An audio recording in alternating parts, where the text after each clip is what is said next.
ole kan channel clear tu te in zawain che bai kan book le cheu Manipur Chanchin kan ngai vena mithan khachuan Manipur boina chu Manipur boina ania tialo du tok mai te po kan oma aom thowa ama ero chu kan mangai te kan unaw te chen ani pa ka kan zona thlak puite an torna te kan ngai tuin ngai ven lowi har kan ti thina ni Manipur chawani lowa Mizoram chimle mar chakle thlanga min rivel tu a kan zona thlak unaw ten engi mo har san an to changin anin pui Jerusalem a cheng ti hen kan ngai ven nung thina ni Myanmar lam Chanchin po kha kan ngai ven renga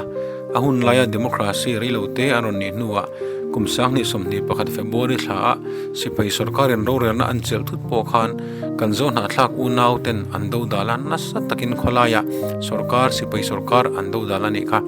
khati hunlai te kan leina ta kan mangaina te kan lan tira an polin tholom te po kan khonsaka tun thlengin kan phak angin kan langai sakin kan langai to rengani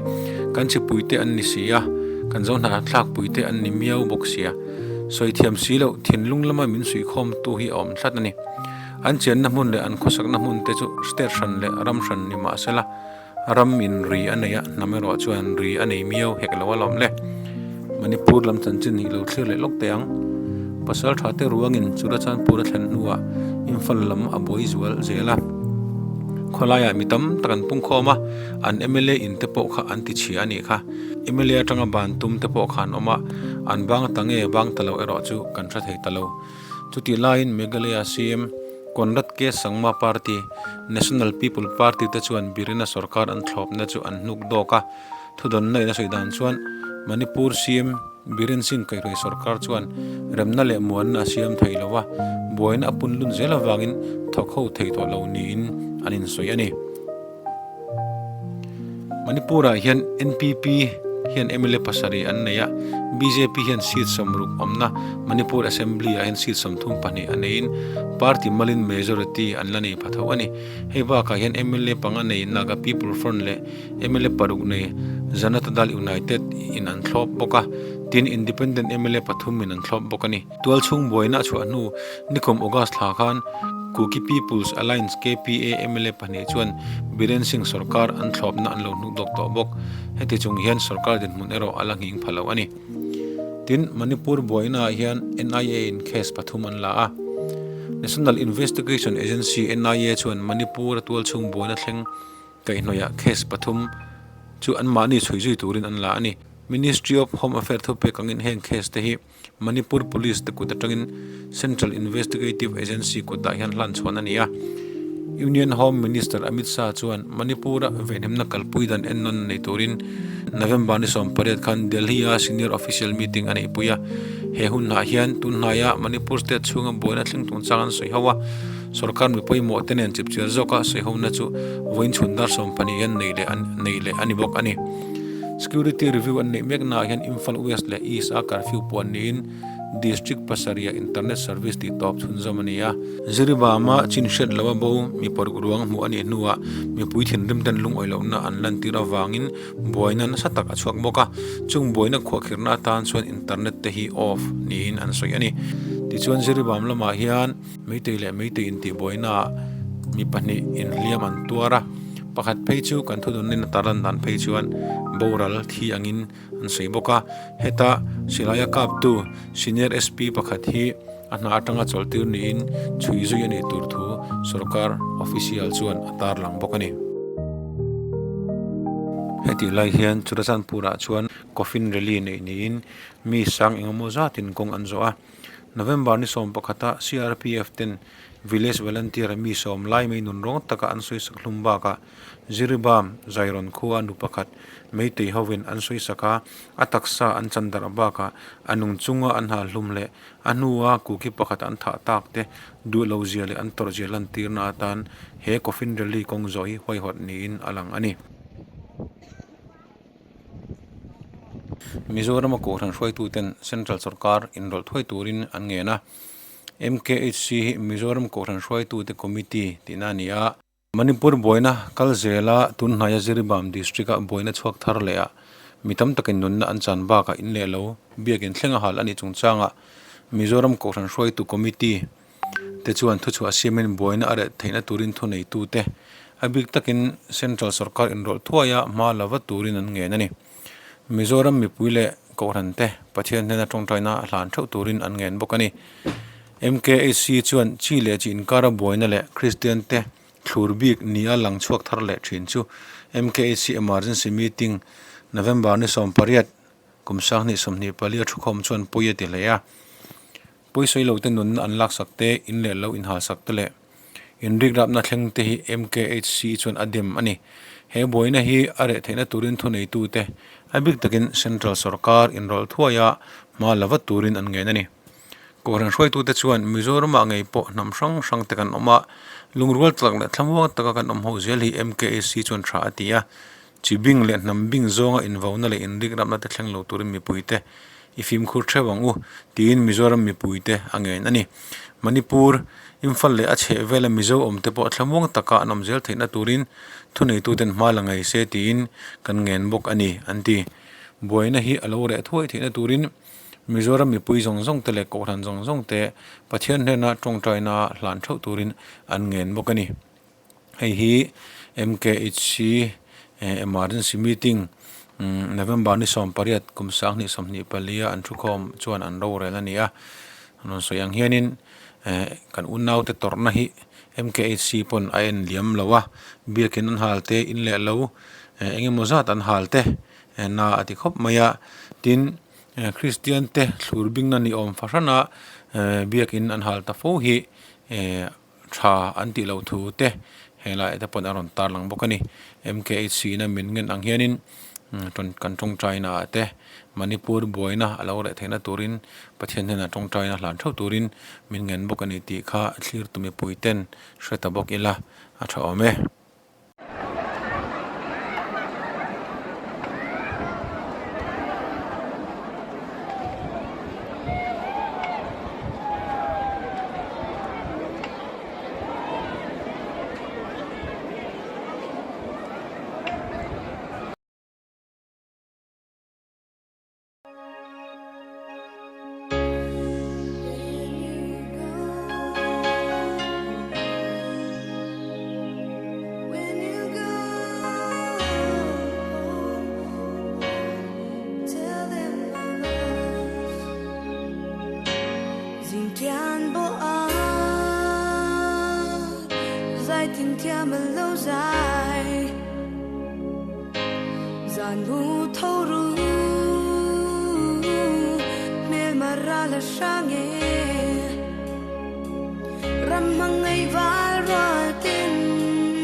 ten kan wang kwa a siang iloi le hun chuan hian bia thu patan lang in nun khwa thui ang alo sei kan chia ta tum nun rom da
khom tao hi te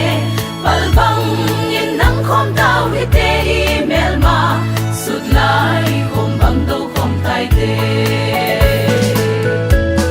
i gam hi lo ham i bul nau gam hi i ding kho zin kho pem banga mi ten thing thet sanol bang ei bolu i lai dip dam lo hay mo kanam mi ten thing thet sanol bang ei bol hi na lai dip dam lo hay mo kanam mi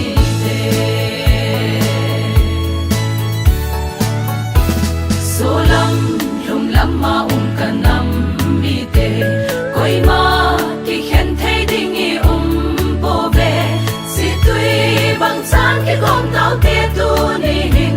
ki gam in am hu tao ni te i gam hi lo ham i bul nau gam hi i ding kho zin kho pem banga mi ten thing thet sanol bang ei bolu i lai dip dam lo hay mo kanam mi ten thing thet sanol bang ei bol hi na lai dip dam lo hay mo kanam mi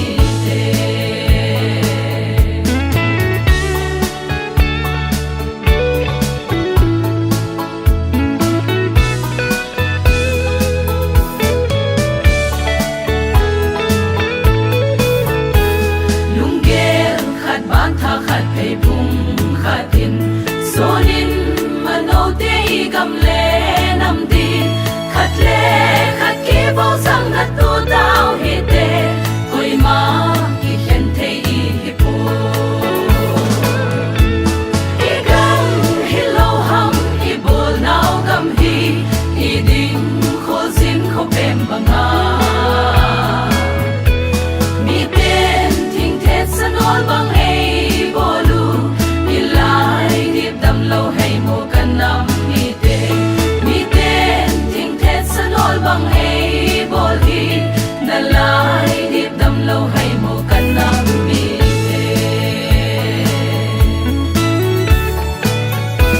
sung pi sung cha hi the tu bang sa in ki the tu dil dil tau te tu ni hin nang lon hi chu ke lon hi song hi